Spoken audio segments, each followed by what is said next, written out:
Welcome top news today. In the spirit of energy dominance, President Donald Trump lavished gifts on the extractive industries over the holidays. The Trump administration finished 2017, a year that saw the shrinking of two national monuments and the general favoring of private industry over wild lands, with an anti-environmental bang. For example, at the end of December, the Interior Department eased the offshore drilling safety rules put in place following the 2010 Deepwater Horizon oil spill, which killed 11 people and released 3.2 million barrels of oil into the Gulf of Mexico.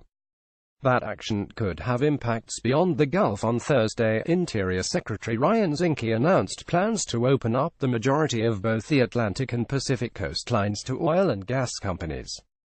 That wasn't all. The Trump administration was busy over the holidays, so here's what else you probably missed. No more fracking water source regulations. In 2015, the Bureau of Land Management issued tighter guidelines for fracking on federal and Native American lands. The goal was to prevent groundwater contamination, because the fracking process shoots a chemical-laden solution into the ground to crack fissures in the rock. Among other things, the guidelines required operators to receive BLM permission before fracking, provide information about the water source, disclose chemicals in the fracking mix, and test the cement-lined wells to ensure they wouldn't crack during the process. The BLM scrapped the rule on December 29, citing the president's earlier executive order to remove burdens on the energy industry. Lawsuits by extraction-reliant Western states and industry groups prevented the 2015 rule from ever being implemented, and in repealing the rule, BLM essentially sided with those plaintiffs by saying it lacked authority to impose such restrictions. In general, regulators have struggled to keep up with the fracking boom over the past 2 decades.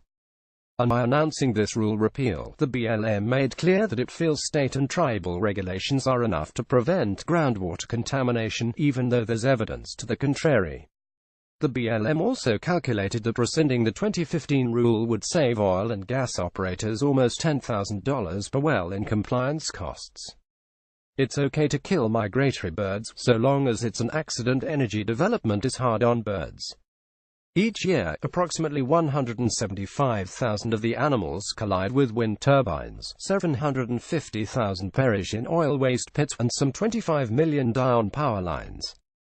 Since 1918, the Department of the Interior has used the Migratory Bird Treaty Act (MBTA) to prosecute energy firms that don't take precautions against wanton avian injury. Federal circuit courts have come to different conclusions on whether companies can be held liable for accidentally killing birds. Further legal clarity won't be coming anytime soon, though, because the Trump administration has decided not to prosecute these types of cases. Interior Department Deputy Solicitor Daniel Giorgiani decided on December 22 that the MBTA doesn't prohibit the accidental killing of migratory birds.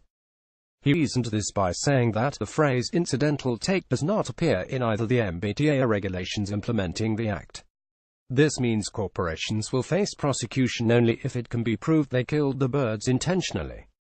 Giorgiani has deep ties to the Koch brothers, and his opinion would have real consequences for oil and gas producers. After the Deepwater Horizon oil spill, for instance, BP pleaded guilty to violating the MBTA and paid $100 million to the North American Wetlands Conservation Fund.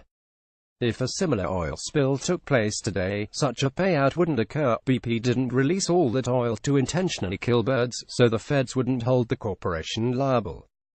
Mining the Boundary Waters. Giorgiani's pre-Christmas work extended to a controversial mining lease that borders Minnesota's Boundary Waters Canoe Area wilderness. In December 2016, the Obama administration opted not to renew a Chilean mining company's leases, which were necessary for a proposed underground copper-nickel mine. The Interior Department also imposed a moratorium on all new mines in the area while the U.S. Forest Service conducted a 2-year study on the environmental impact of such projects. Giorgiani, however, said the Interior Department lacked the authority to deny this lease, opening the door for further extraction near the Boundary Waters. Twin Metals Minnesota, a subsidiary of Chilean mining titan Antofagasta, says the leases would provide 650 jobs and operate for 30 years, but others worry that the mine would squander the blossoming adventure-based economy around the Boundary Waters. Interior's legal opinion doesn't immediately greenlight the mine, and the BLM and the Forest Service have pledged to continue the environmental impact study.